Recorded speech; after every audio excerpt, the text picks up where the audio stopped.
मसीह खुदावंद के नाम में आपकी सलामती हो। अजीज़ों, यूहन्ना की इंजील 17वें बाब में मसीह खुदावंद ने अपनी ख्वाहिश का इजहार किया। क्या ए बाप, जिस तरह मैं और तू एक हैं, उसी तरह जो लोग हम पर ईमान लाएं वो भी एक हों। कुछ इसी तरह की ख्वाहिश का इजहार पौलुस रसूल ने कुरिन्थियों की कलीसिया के साथ किया। पहला कुरिन्थियों उसका पहला बाब उसकी 10वीं आयत में यूं मरकूम है, अब आए भाइयों, यीशु मसीह जो हमारा खुदावंद है, उसके नाम के वसीला से मैं तुमसे इल्तमास करता हूँ कि सब एक ही बात कहो और तुम में तफरके ना हो, बल्कि बाहम यकदिल और यकराय होकर कामिल बने रहो। पौलुस रसूल और मसीह खुदावंद की यही ख्वाहिश थी और खुदा के कलाम की यही तवक्को है कि हम सब एक हों और हम में तफरके ना हो। ये किस तरह मुमकिन है? ये उसी सूरत मुमकिन है कि जब हम खुदा के कलाम पर बेऐन अमल करें जिस तरह लिखा हुआ है और लिखे हुए से तजावुज ना करें। अजीजों, आज का मेरा मजमून रोज़े, जो कि नहायत ही खुदा की नज़र में पसंदीदा और ख़ूबसूरत इबादत है, लेकिन आज ख़ास तौर पर हम इन 40 रोज़ों का जिक्र करेंगे जिसका आगाज़ राख के बुत से होता है और जिसको लेंट सीजन के तौर पर भी कहा जाता है। अजीजों, हमें पहले यह देखना है कि क्या खुदा ने सारी प्रस्तिश को कबूल किया? नहीं। एबार की किताब उसके 10वें बाब में जब नदब और अबीहू जो हारून के बेटे थे, जब उन्होंने ओपरी आग गुजारी तो खुदा ने उनको मार दिया और कबूल नहीं किया। क्यों? क्योंकि उसका हुक्म खुदा ने नहीं दिया था। बहन, इसी तरह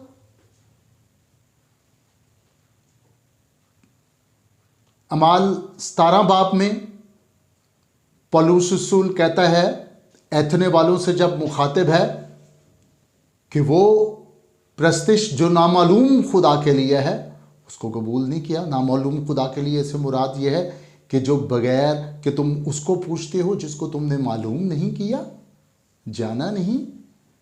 अजीज़ों, खुदा का कलाम अपनी इजाद की ही इबादत की भी इजाज़त नहीं देता, जिसका जिक्र हमें कुलसियों के खत उसके दूसरे बाब में मिलता है। जब रोमन कैथलिक्स ने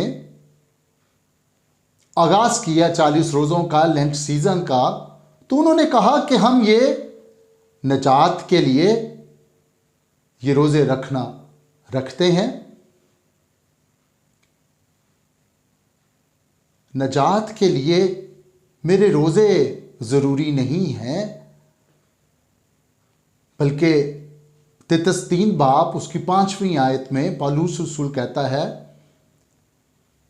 कि नजात मेरे कामों की वजह से नहीं है, बल्कि मसीह खुदावंद के रहम की वजह से है, जो उसने सलीब पर मेरे लिए अपनी जान दे दी। और खुदा का कलाम कहता है जब हम गुनहगार ही थे तो उसने सलीब पर हमारी खातिर अपनी जान दे दी। अजीजों, फिर 40 रोज़ों का आगाज बुत से होता है, जिसकी ओरिजिन पेगन ओरिजिन है, बुत परस्ती से इर्तिका है इसका, कि बुत परस्त जो उस जमाने में थे वो मलका इस्तारात के बेटे तमूज के मरने पर उन्होंने एक नोहे का आगाज किया और 40 दिन के रोज़ों का उन्होंने आगाज किया। बुध वाले दिन तमूज की वफात हुई। अजीज़ों, खुदा के कलाम में तमूज के नोहे को वेलकम नहीं किया गया। हिजकियेल 8वां बाब उसकी 14 और 15 आयत में पता चलता है कि तमूज के नोहे को खुदा ने बिल्कुल पसंद नहीं किया। पूरा खुदा का कलाम मलका इस्तारात की प्रस्तिश की इजाज़त नहीं देता। मसीह दुनिया ने तमूज के रोज़ों के साथ यीशु के रोज़ों का आगाज़ किया और ये कहा कि हम ये रोज़े यीशु के दुखों को, उसके साथ मरने को और उसके साथ जी उठने का इजहार करते हैं। अजीज़ों, यीशु के साथ मरना और उसके साथ जी उठने का इजहार रोज़ों की वजह से नहीं होता, बल्कि बपतिस्मे से होता है, जिसका जिक्र हमें रोमियो का ख़त उसका 6 बाब उसकी 3 से 5वीं आयत में मिलता है कि जब हम बपतिस्मा लेते हैं तो हम पानी की कब्र में दफन होते हैं। वो मसीह के साथ मरने और दफन होने का इजहार है, और जब हम पानी की कब्र से बाहर निकलते हैं तो वो जी उठने का इजहार है। इसी तरह आज राख के बुध वाले दिन हम अपने माथों पर निशान बनवाते हैं सलीब का, और खादमीन कहते हैं कि तू खाक है और तू खाक में चला जाएगा। अजीज़ों, ये बात पैदाइश 3 बाब में खुदा ने उस वक़्त कही आदम को, जब खुदा ने आदम को सज़ा दी कि तू खाक है और तू खाक में चला जाएगा। आज हम मरते ज़रूर हैं लेकिन खाक नहीं होते। कैसे? अगर हमने मसीह को अपनी ज़िंदगी दी है तो यीशु ने मेरे लिए और आपके लिए अपनी जान सलीब पर दे दी। और पहला कुरिन्थियों 15 बाब इस चीज़ की नफ़ी करता है। पहला कुरिन्थियों 15वें बाब में खुदा का कलाम कहता है कि पहला आदम जिस्मानी था जिसकी वजह से मौत आई, दूसरा आदम रूहानी है यानी मसीह खुदावंद जिसकी वजह से ज़िंदगी आई। तो वो रूल कि तू खाक है और तू खाक में चला जाएगा आज मेरे पे एप्लीकेबल नहीं है अगर मैंने यीशु को अपनी ज़िंदगी दी हुई है। और पहला कुरिन्थियों 15वें बाब में पौलुस रसूल कहता है कि आदमी कमज़ोरी की हालत में दफन किया जाता है, बोया जाता है, और कुव्वत की हालत में जी उठता है। इसी तरह पहले थिस्सलुनीकियों उसके 4 बाब में खुदा का कलाम यूं इजहार करता है कि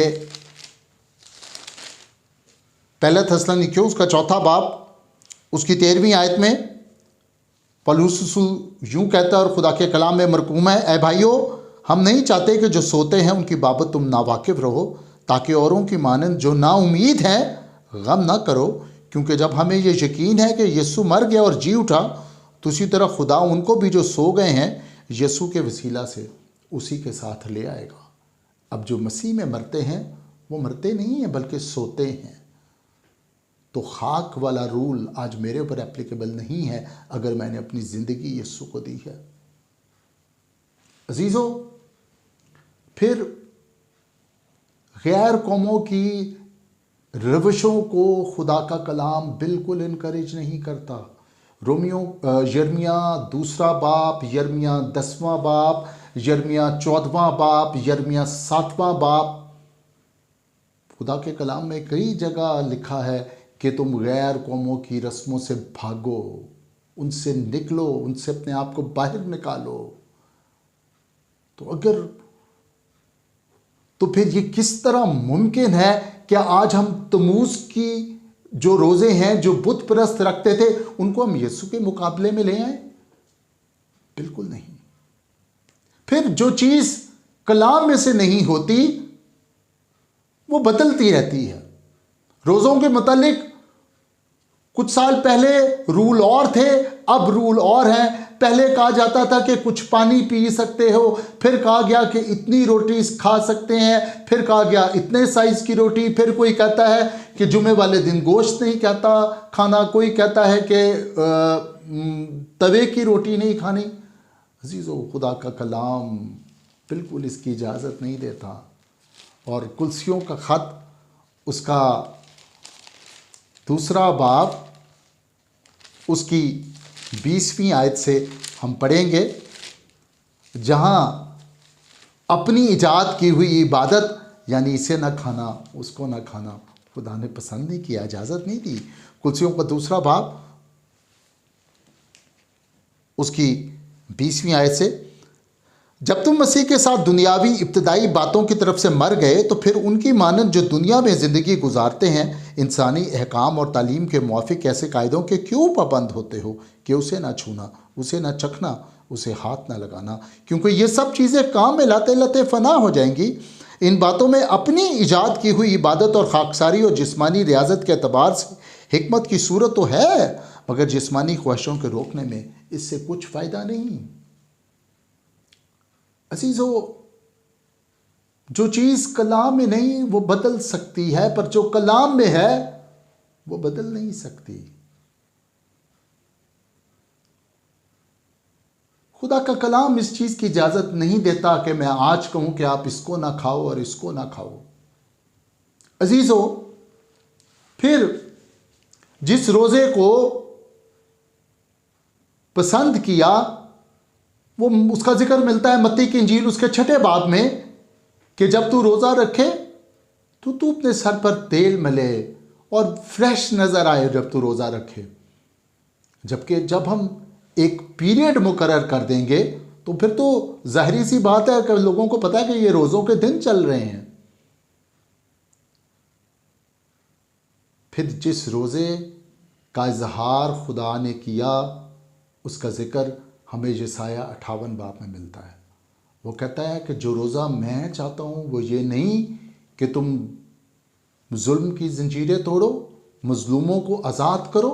मज़लूमों को आज़ाद करने से मुराद है कि जो लोग गुनाह की कैद में आज भी कैद हैं गुनाहों में, उनको आज़ाद करें, उनको नजात की तरफ लाएं।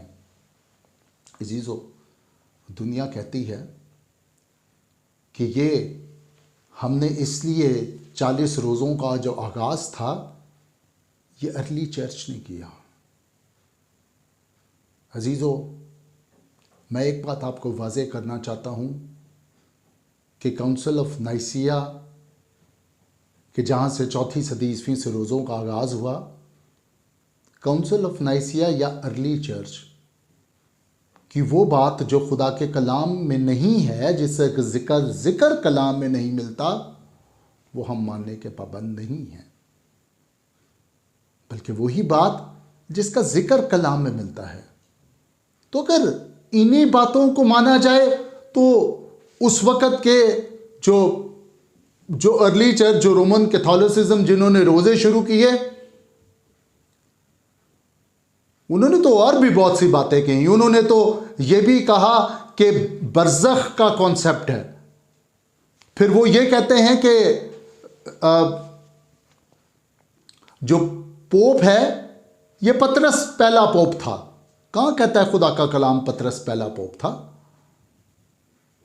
तो अजीज़ो, हम अर्ली चर्च या काउंसिल ऑफ नाइसिया की बात वो मानते हैं जिसका जिक्र खुदा के कलाम में मौजूद है।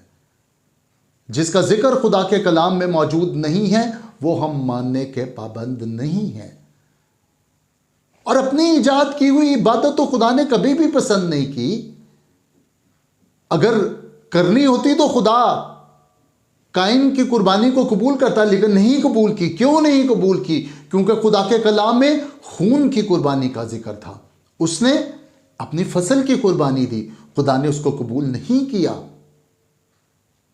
सो अजीज़ो, आज मैं और आप उस चीज़ के पाबंद हैं जिसका जिक्र खुदा के कलाम में मिलता है।